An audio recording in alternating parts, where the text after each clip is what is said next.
ये जो कहा है ना कि खुशी का पल है, नीतीश जी जा रहे हैं।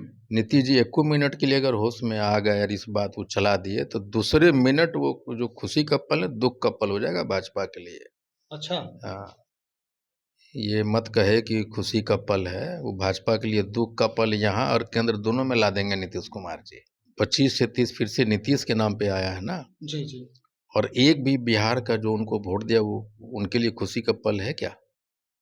अगर भाजपा के लिए खुशी का पल है तब तो वो एक बड़ी गाली है उन लोगों के लिए जो ने नीतीश कुमार के चेहरे पे वोट दिया था। एक बड़ी तमाचा है, एक बड़ी गाली है। इसका मतलब है कि आपने नीतीश कुमार को आगे करके वोटरों से ठगा है उनके मत। भाजपा वाले नीतीश कुमार को चेहरा को सामने रख के वोट लिया जी। और अभी आप कह रहे हैं कि खुशी का पल है। ये तो गाली है बिहार को उन लोगों के लिए जिसने वोट दिया नीतीश कुमार के नाम पे एनडीए को। सम्राट चौधरी जी, नित्यानंद राय जी, दिलीप जायसवाल जी, इन्होंने शुरुआती दौर में इनको आगे किया। ये तीनों नाम से हम लोगों को किसी को आपत्ति नहीं होगी। वे तीनों स्थापित चेहरे हैं जी जी। और तीनों पिछड़ा अति पिछड़ा से हैं, तो आप बनाइए। चिर प्रतीक्षा थी कि नीतीश कुमार राज्यसभा कब जाएंगे और कल ये पोख्ता जो है इस पोख्ते खबर पर मुहर भी लग गई कि भाई अब वो राज्यसभा जाएंगे, चूंकि उन्होंने विधान परिषद से इस्तीफा दे दिया है। कई बयान आए इस बाबत और कई लोगों के बयान आए, जो जदयू यानी एनडीए के जो लोग हैं वो आंसू बहा रहे हैं और इस पर भी कई बयान है कि भाई घड़ियाली आंसू है इनके। लेकिन विपक्ष की अगर बात करें तो वहां से आईपी गुप्ता जो हैं आईआईपी पार्टी से हैं और सहरसा के फिल वक्त विधायक भी हैं सहरसा से, उन्होंने एक बड़ा बयान दिया था। उस बयान को अगर हम आगे बढ़ाते हैं तो कई तथ्य सामने आने लगते हैं। अब आज इन्हीं से मुखातिब हैं, आईपी गुप्ता साहब हमारे साथ हैं, इनसे हम आगे बढ़ते हैं, बातचीत को आगे बढ़ाते हैं। नीतीश कुमार जी अब राज्यसभा की तरफ कूच करने वाले हैं। कल आपने भी सदन से निकलने के बाद बयान दिया। क्या लगता है अब सुशासन की कल्पना बिहार में की जाएगी नीतीश कुमार के बगैर? देखिए, भाजपा के सरकार के साथ सुशासन की परिकल्पना तो आप हिंदुस्तान में नहीं कर सकते तो बिहार में क्या। अब भारत के किसी भी राज्य में देखिए जहां भाजपा शासित राज्य है वहां सुशासन नाम की कोई चीज़ नहीं है। जी जी। मणिपुर में लड़कियों को नंगे घुमाया जाता है, महिलाओं को। भारत के प्रधानमंत्री चुप होते हैं। बहुत सारी बातें हैं तो हम परिकल्पना नहीं कर सकते। ये जो नीतीश कुमार की जो सोच थी सुशासन की सरकार उनके साथ वापस चली जाएगी और मुझे उस बात को उम्मीद नहीं है। उम्मीद नहीं है। बिल्कुल नहीं। बीजेपी के एक अगर कहे नेता हैं या विधायक हैं, उन्होंने भी इस तरह से बयान दिया है कि भाई ये तो खुशी की बात है कि नीतीश कुमार अब राज्यसभा जा रहे हैं। इस पर भी आप लोगों के तरफ से यानी गठबंधन के तरफ से भी कमेंट आया है। तो क्या लग रहा है अब कुछ पहले से ये स्क्रिप्टेड है पूरा माहौल या बीजेपी वाले अब हावी होने का प्रयास कर रहे हैं? ये जो कहा है ना कि खुशी का पल है, नीतीश जी जा रहे हैं। नीतीश जी एको मिनट के लिए अगर होश में आ गए और इस बात को चला दिए तो दूसरे मिनट वो जो खुशी का पल है दुख का पल हो जाएगा भाजपा के लिए। अच्छा। हाँ, ये मत कहे कि खुशी का पल है, वो भाजपा के लिए दुख का पल यहाँ और केंद्र दोनों में ला देंगे नीतीश कुमार जी। इसलिए खुशफहमी वो नहीं पड़े जो भी बोला है, ये ओछी और हल्की बात है और बिहार वासियों के लिए दिल के दुखाने वाली बात है। नीतीश फिर से 25 से 30 फिर से नीतीश के नाम पे आया है ना। जी जी। और एक भी बिहार का जो उनको वोट दिया वो उनके लिए खुशी का पल है क्या?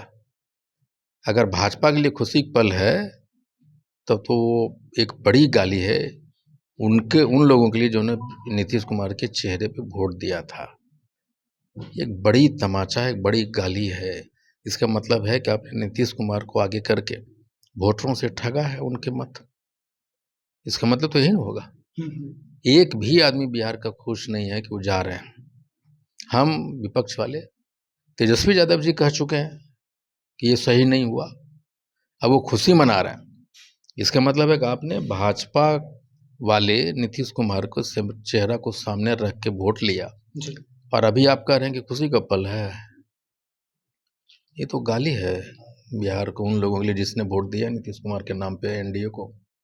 अच्छा सर, ये कहा जा रहा है कि आपको भी कॉल आया था एनडीए की तरफ से कि आप एनडीए ज्वाइन कर लीजिए, जब आप विधायकी लड़ रहे थे उसके पहले, और रिजल्ट के बाद भी आपको आमंत्रित किया गया था। तो आपने फिर भी महागठबंधन का दामन थामा।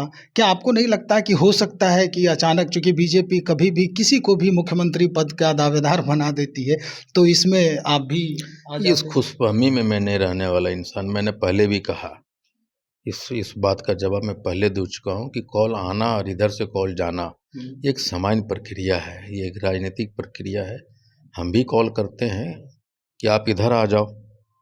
हमने भी कॉल किया कि भाई हमें महागठबंधन वाले को, एडी सिंह को वोट दीजिए। वे लाइन में खड़े थे जमा खान जी और मैं, जमा भाई, अरे भाई हमको वोट दीजिए। हमने भी कहा ये एक सामान्य प्रक्रिया है, ये बड़ा चीज़ नहीं है।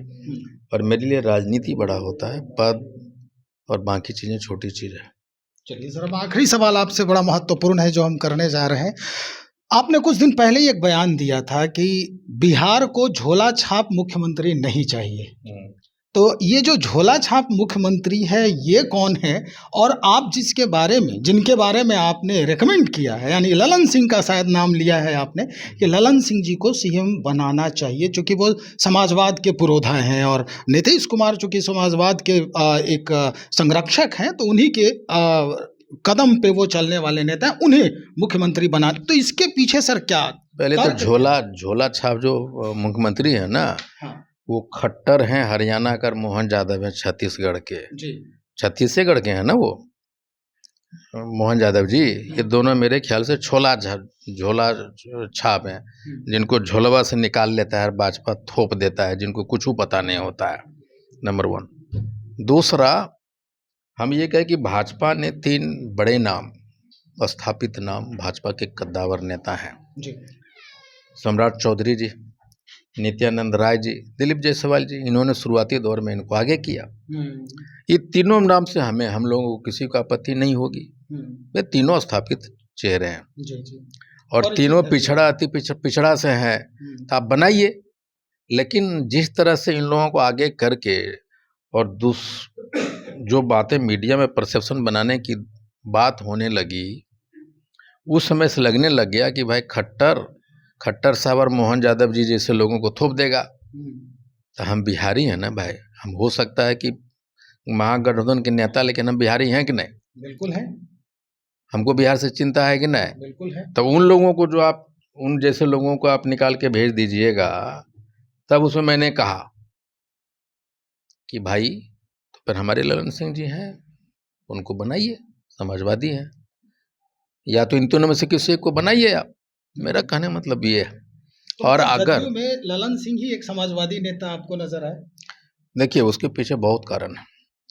इकलौते नेता हैं जो कर्पूरी ठाकुर के जमाने से हैं, जी, और इकलौते नेता हैं जो ललन सिंह जी आईपी गुप्ता से भी बात कर सकते हैं, मतलब महागठबंधन से भी बात कर सकते हैं, वो कहीं भी बात कर सकते हैं, क्योंकि समाजवाद का एक बात होती है ना वो, और समाजवादी बिहार को समझता है। और जो सबसे बड़ा जदयू के फायदेमंद के लिए, वो जदयू को टूटने से बचा सकते हैं वो।